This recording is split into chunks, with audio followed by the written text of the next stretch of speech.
Ladies and gentlemen, can I please have your attention? I've just been handed an urgent and horrifying news story. And I need all of you to stop what you're doing and listen. Yesterday, the Ninth Circuit U.S. Court of Appeals reinstated a law banning felons from owning firearms.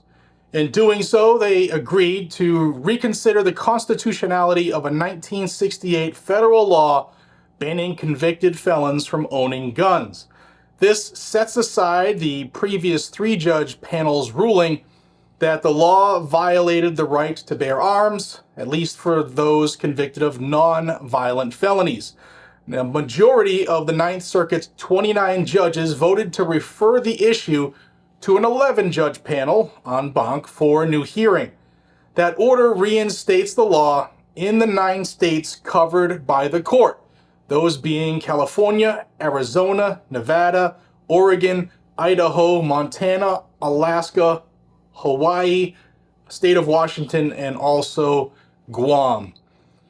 Judge Lawrence Van Dyke, who is a member of the earlier 3-judge panel, I covered that ruling before, he said that the law, 922, Section 922 of 18 U.S.C., was unconstitutional.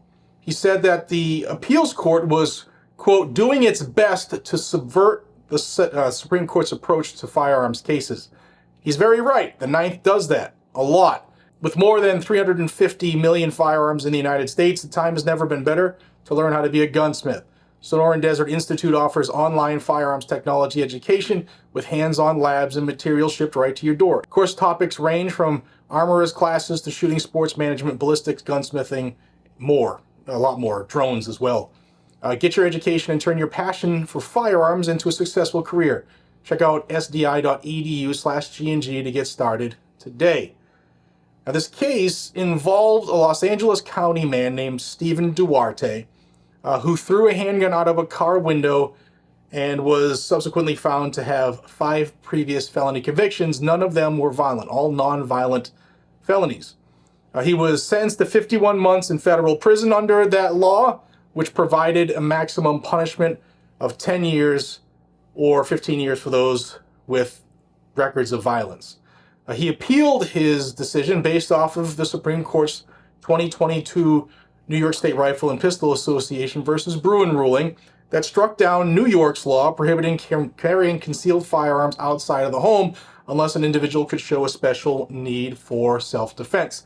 That's where Clarence Thomas gave us the great verbiage that said the government must show that any restriction on possessing guns was consistent with this nation's historical tradition of firearm regulation, dating back to the founding, 1791, when the Second Amendment was adopted. Now, in his appeal, the panel overturned Duarte's conviction at the district level, saying that there were no similar laws in the 18th and 19th century. They said the government could not meet its burden and overturned his conviction. The Biden administration immediately appealed the ruling via their Department of Justice, which is where we are right now. They had X amount of time, I think it was like 90 days, to decide if they were going to take the case up en banc, and they have decided to do so. If you want to stay in the know in this case, and I know many people do, subscribe to the channel down below, and I will keep you in the loop. It's free, doesn't cost you anything. And for those who prefer the Rumble platform, my channel's been on there for years. There'll be a link down below for Rumble as well. I will say that while I am uploading to Rumble again, the videos will be here first for a day or so until some things happen on the Rumble side. So I have been on it for years. I always get the comment and say, you should move to Rumble. I've been there. The eyeballs aren't yet. So that's why this is the primary space for now, and who knows what the future holds as they continue to put the squeeze on the Second Amendment community. I love each and every single one of you. I'll see you on the next one. Be safe, stay vigilant, and carry a gun to keep you, your friends, your family, your community safe. It's what it's all about. We are our own first responder. Take care.